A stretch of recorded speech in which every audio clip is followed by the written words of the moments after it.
Assalamualaikum warahmatullahi wabarakatuh. Kita masuk lagi di pertemuan kelima di mata kuliah Enterprise Arsitektur ya. Di sini materi atau topiknya yaitu Presentation Web. Di mana dari pembahasannya sendiri dari presentation web ya, itu ada bertukar informasi melalui internet, aplikasi server, teknologi web untuk integrasi aplikasi, lalu ada layanan web dan pendekatannya terhadap komputasi, terdistribusi, dan yang terakhir yaitu layanan teknologi web. Oke, yang pertama dari presentasi web ya, saat bertukar informasi melalui internet. Nah, di sini web muncul sebagai teknologi untuk berbagi informasi di internet.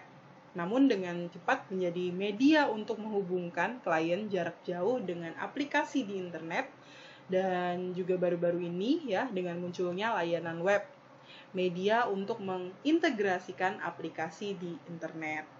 Lalu beberapa teknologi yang sama yang memungkinkan berbagai informasi dan integrasi klien jarak jauh juga membentuk dasar untuk integrasi aplikasi antar perusahaan. Nah, yang dimaksud dari internet adalah sistem jaringan komputernya yang global, ya.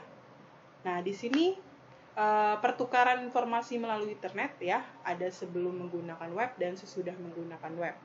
Nah, di sini sebelum menggunakan web ya, ada dua standar yang paling awal untuk bertukar informasi melalui internet. Yang pertama ada protokol Telnet, yang kedua ada Simple Mail Transfer Protocol atau SMTP, surat elektronik. Nah, kedua ini adalah standar yang dipakai untuk bertukar informasi melalui internet, dan masing-masing protokol ini menetapkan cara yang berbeda untuk menghubungkan akun secara langsung di sistem yang berbeda, terlepas dari sistem informasi dan komputernya. Lalu, bertukar informasi melalui internet ya, menggunakan web.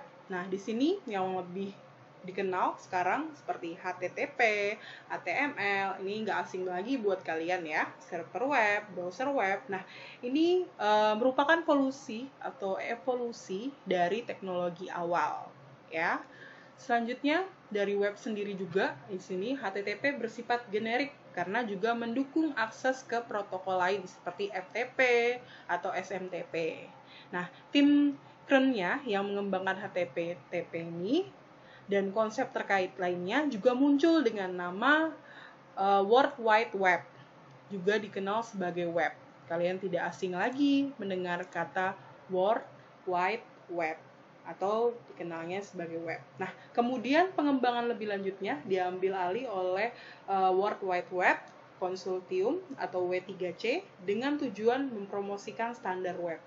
Jadi di sini menggunakan W3C dalam mempromosikan ya standar web sendiri. Oke, selanjutnya HTTP dirancang untuk mendukung hypertext ya, kemampuan untuk menghubungkan dokumen dengan memasukkan tautat diantaranya sebagai bagian dari isi dokumen. Nah, secara khususnya HTTP mendukung Hypertext Markup Language atau HTML ya, yang sering kalian gunakan, yang mendefinisikan seperangkat standar indikator ya tekstual khusus markup yang menentukan bagaimana kata-kata dan gambar halaman web yang harus ditampilkan oleh browser web.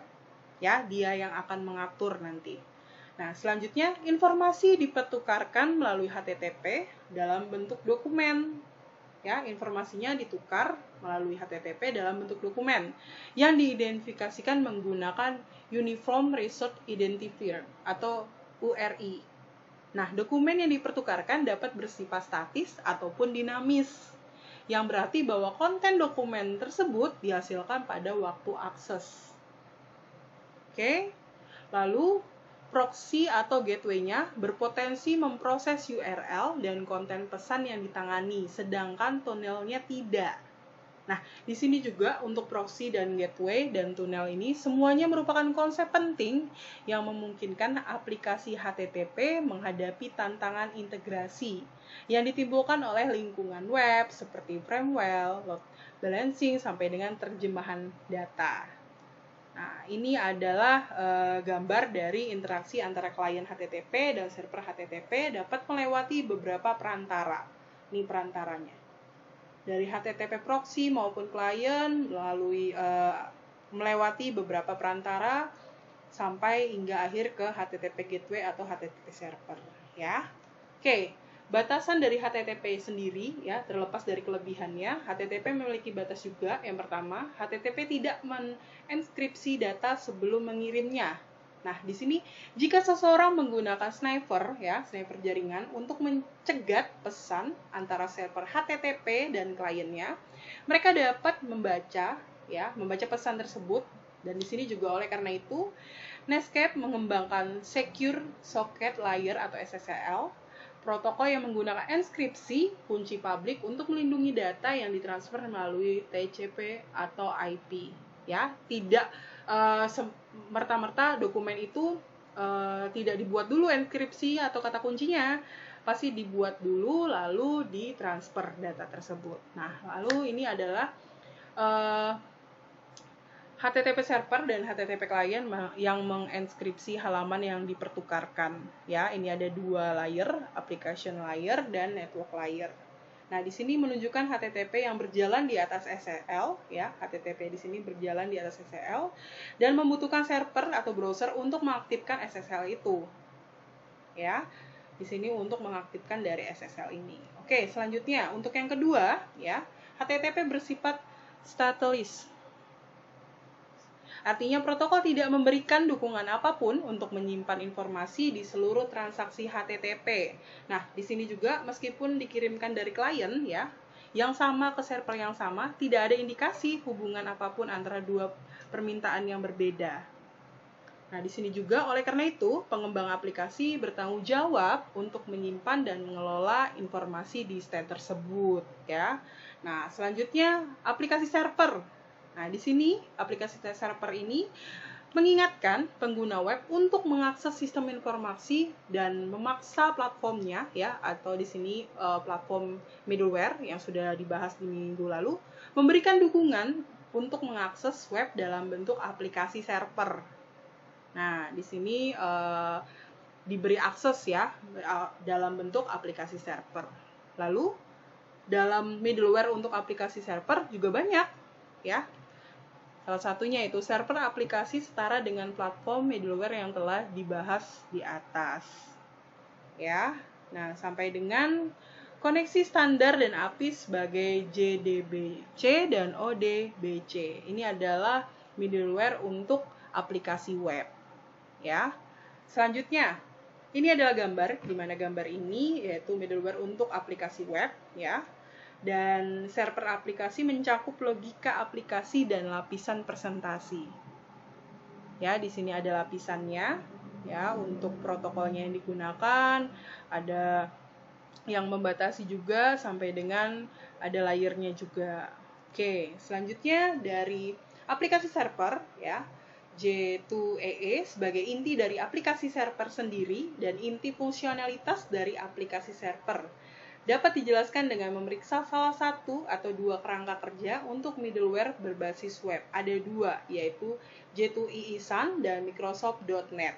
Nah, dalam fungsi fungsionalitas di sini aplikasi berbasis J2EE atau .NET ini sangat mirip, tapi yang sering digunakan yaitu salah satunya J2EE. Nah, untuk mengilustrasi apakah ini aplikasi server. Oke. Dukungan aplikasi server untuk lapisan aplikasi sendiri ya, itu ada aplikasi server secara konseptual menyerupai middleware konsepsional.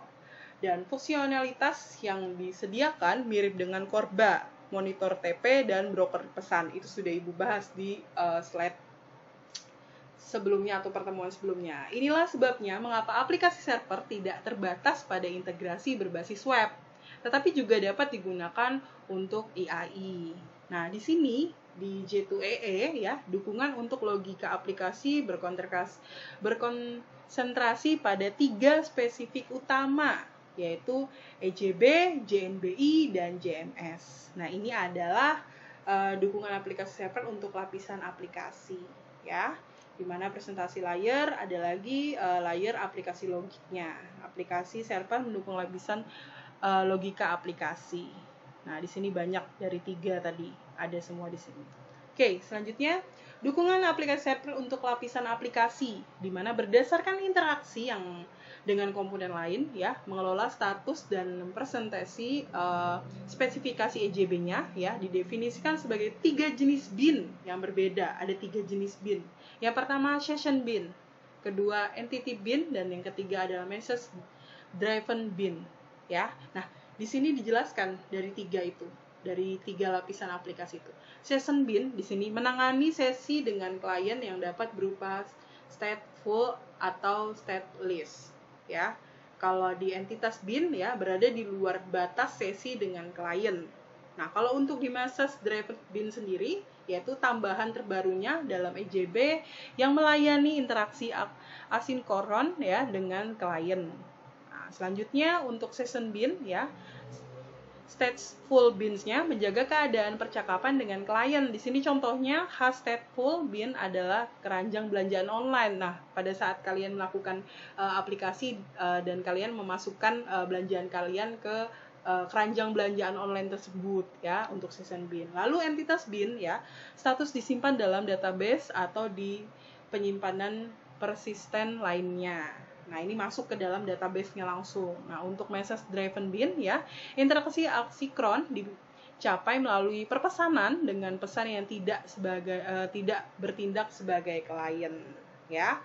Nah, selanjutnya untuk session bin-nya ya, stainless bin tidak mempertahankan status apapun, dan oleh karena itu stainless bin yang sama dapat digunakan kembali untuk klien yang berbeda. Tapi untuk entitas bin ya, presentasi EJB-nya dapat dikelola oleh bin itu sendiri. Artinya, mengembang harus menulis SQL pernyataan lainnya untuk menyimpan status dalam database-nya. Jadi ada script-nya. Ya. Nah, untuk message driven bin tidak ada. Oke. Selanjutnya dari 3 lapisan aplikasi ini, dukungan aplikasi server untuk lapisan presentasi. Yang berbeda dengan server aplikasi dari middleware konvensional yaitu adalah ada 2, mendukung dokumen untuk lapisan presentasinya, lalu mendukung dokumen sebagai unit dasar dari transfernya. Jadi dalam implementasi lapisan presentasi, aplikasi web menggunakan program CGI dengan pendekatan black box. Nah, dalam artian dalam link ke platform middleware tidak melakukan perubahan apapun. Berarti tidak ada sesuatu yang berubah ya, biarpun ditambahkan komponen ataupun ditambahkan sesuatu. Lalu, dukungan aplikasi server untuk lapisan presentasi sendiri, aplikasi server menyediakan berbagai fitur presentasi untuk mendukung pengiriman konten yang dibuat secara dinamis di personalisasi, yaitu dokumen ke berbagai jenis klien. Nah, inilah yang dilakukan ya dari aplikasi server untuk lapisan presentasi pada saat mendukung pengiriman kontennya. Ya. Selanjutnya, aplikasi server modern mendukung jenis klien. Yang pertama ada browser web ya. Di sini termasuk yang bisa melakukan request halaman HTML dan yang mendownload serta menjalankan dari applet-nya. Selanjutnya ada aplikasi. Nah, aplikasi di sini seperti yang di middleware konvensionalnya ya yang digunakan. Selanjutnya ada device seperti ponsel atau PDA ya. Ada email dan program. Yang terakhir yaitu web service client, yaitu aplikasi yang berinteraksi dengan server melalui protokol layanan web standarnya. Nah, inilah jenis atau aplikasi server modern mendukung jenis klien ya. Lalu layanan teknologi webnya ya, HTTP dapat langsung digunakan untuk berbagai sistem informasi berinteraksi satu sama lain di internet. Nah, meskipun bukan solusi sempurnanya ya dan memiliki banyak keterbatasan, tetapi teknik yang dikembangkan untuk HTTP membentuk dasar bagaimana kemudian layanan web dikembangkan. Nah, proses ini proses yang harusnya step by step-nya harus jelas ya, dan step by step-nya itu membuat layanan web ini jadi berkembang. Oke, selanjutnya dari layanan teknologi web sendiri ada Freewell dan tunnelingnya melalui HTTP, di mana Freewell-nya bertindak sebagai penghalang terhadap lalu lintas jaringan yang tidak diinginkan. Dengan demikian, ini memblokir banyak saluran komunikasi yang sudah terhubung melalui HTTP tadi. Selanjutnya, Freewell dan tuning ini melalui HTTP, di mana untuk arsitektur Freewell sendiri mengubah ruang desain dengan 2 cara. Jadi, arsitektur Framewell di sini ya mengubah ruang desain. Dan di sini menggunakan dua cara. Yang pertama, tidak ada komunikasi langsung antara sistem yang akan diintegrasikan secara umum dan setidaknya tidak dengan protokol yang digunakan oleh platform middleware yang ada. Ya. Selanjutnya yang kedua, meskipun untuk alasan yang baik ya, di pihak di luar Framewell tidak dipercaya. Masalah tidak adanya saluran komunikasi langsung diperparah oleh kurangnya kepercayaan pada semua lalu lintas yang dihasilkan di luar Framewell. Nah, akibatnya tingkat interaksi tidak bisa sama seperti jika sistem berada di internet yang sama. Pasti dia berbeda. Ya. Nah, ini dua arsitektur Framewell yang mengubah ruang desain. Nah, ini adalah interaksi di mana B2B di tingkat middleware menggunakan tunneling. Ya. Ada prosesnya juga di sini. Dari klien ada proses juga sampai dengan klien satunya. Oke, selanjutnya representasi data umum atau EDIFAT. Nah, di sini penggunaan FTP, SMTP atau dengan HTTP juga untuk pertukaran pesan otomatis antar perusahaan memunculkan tantangan pentingnya. Tantangan pentingnya yaitu mengidentifikasi sintak dan sematik umum untuk pertukaran data antar aplikasinya. Nah, proses ini berarti untuk pertukaran data ya. Dalam platformnya middleware konvensional, masalah representasinya dalam data tersembunyinya di balik IDL. Nah, di sini dalam sistem IDL menjelaskan dua peran. Yang pertama, IDL digunakan untuk mendefinisikan interface-nya. Lalu, implementasi IDL menggunakan representasi data perantara yang menentukan bagaimana setiap tipe data digunakan di IDL direpresentasikan dengan cara yang tidak bergantung pada mesin. Nah, selanjutnya, representasi data perantara ini membantu menjembatani perbedaan antara sistem informasi dan arsitektur komputer. Berarti, disinilah ada yang menjembatani antara sistem informasi dan arsitektur komputer. Nah, lalu pesan EDIFACT ya biasanya akan berisi antara lain bidang berikut: interchange header, message header, user data segment, message trailer sampai dengan interchange trailer. Selanjutnya, layanan teknologi web yaitu XML ya. XML di sini penggunaan web yang meluas membuatnya sangat sulit untuk menstandarisasi semua bentuk pertukaran internetnya dan keberhasilan EDIFACT ya menjadi sangat sulit untuk diperluas ke arah lain karena banyaknya variasi informasi yang dipertukarkan. Nah, lalu tidak mungkin untuk memformulakan setiap pesan yang akan dipertukarkan. Dalam konteks webnya di sini, jawabannya untuk masalah ini adalah Extensible Markup Language atau XML. Nah, masalahnya berarti diselesaikan dengan XML. Oke, untuk materi pertemuan kali ini ya sudah selesai. Untuk kuisnya kita adakan di minggu depan di pertemuan berikutnya ya. Oke, pertemuan berikutnya materi yang akan Ibu bahas yaitu arsitektur layanan web dan integrasi arsitektur perusahaan IAI. Oke, sampai sini untuk materi hari ini. Maaf jika Ibu masih kurang-kurang ya. Oke, terima kasih semuanya. Assalamualaikum warahmatullahi wabarakatuh.